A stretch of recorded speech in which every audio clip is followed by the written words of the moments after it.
Hello guys! Andito naman tayo sa ating panibagong journey this year.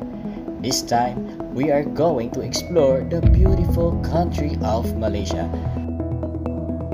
So today, our itinerary will be the city tour at Kuala Lumpur City Center. First stop is the Petronas Twin Tower. Ito ang Petronas Twin Tower o kilala rin bilang KLCC Twin Tower ay isang interlinked pair building na may 88 palapag. Ang kabuuang sukat naman nito ay umabot sa 451.9 meters. Mula noong 1998 hanggang 2004, ito ay itinanghal bilang tallest buildings in the world hanggang sa nalagpasan ito nang matapos ang Taipei 101 doon sa Taiwan. Ang Petronas Tower ay nananatiling pinakamataas na gusali dito sa bansang Malaysia. Meron din silang art gallery at sky bridge na nagkokonekta sa dalawang gusali. At isa rin itong major landmark dito sa syudad ng Kuala Lumpur.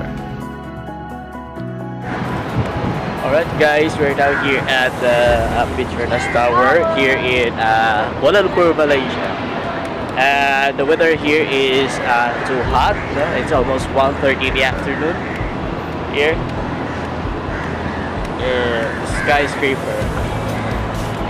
So we will go there. I don't think so.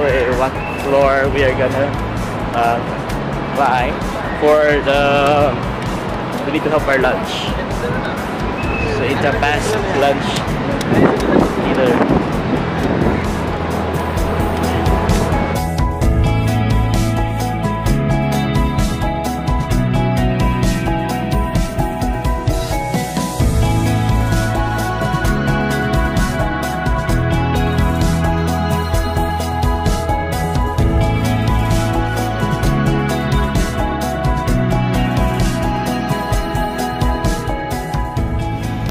Dumayon man tayo dito sa Bukit Bintang.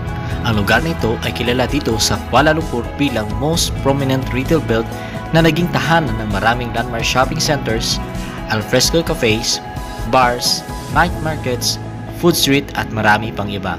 Ang lugar nito ay naging popular din sa mga turista at mga lokal, lalong-lalo na sa mga kabataan. Noong June 2021, ang lokal na pamahalaan at otoridad ng Kuala Lumpur City Hall ay gumawa ng Mala Shibuya style pedestrian crossing dito sa junction ng Bukit Bintang na makikita sa harapan mismo ng iconic McDonald's Bukit Bintang outlet. At ito nga pala guys ang Kuala Lumpur Tower. Isa itong telecommunication tower na may habang 421 meters tall. At itong KL Tower naman ay napabilang sa 7 tallest tower sa buong mundo. At makikita din natin dito ang mga iba't ibang gusali na mula sa iba't ibang bansa na napabilang sa World Tallest Tower at kabilang na dito ang KL Tower. At ngayon guys, papunta naman tayo sa Pintasan sa Loma. Ang Pintasan sa Loma o sa Loma Link ay may 69 na metro ang haba na pinagdugtong ang dalawang pedestrian bridge sa tapat ng Klang River. Ito rin ay nagrepresenta ng ceremonial gestures na kumakatawan ng koneksyon sa pagitan ng KLCC at Kampong Bak. Ito rin ay inspirasyon mula sa Siri Junjung na tradisyon na inaalay sa mga seremonya at simbolo ng pagkakaisa.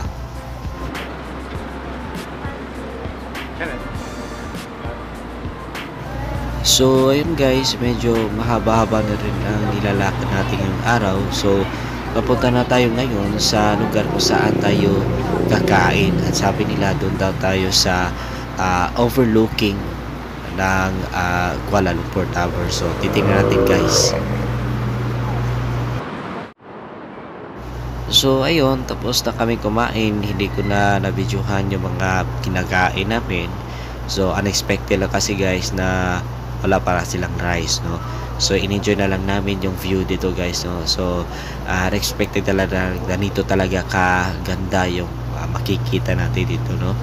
Sa tuktok mismo ng building. So ayan guys, so Petronas Tower at saka yung Kuala Lumpur Tower.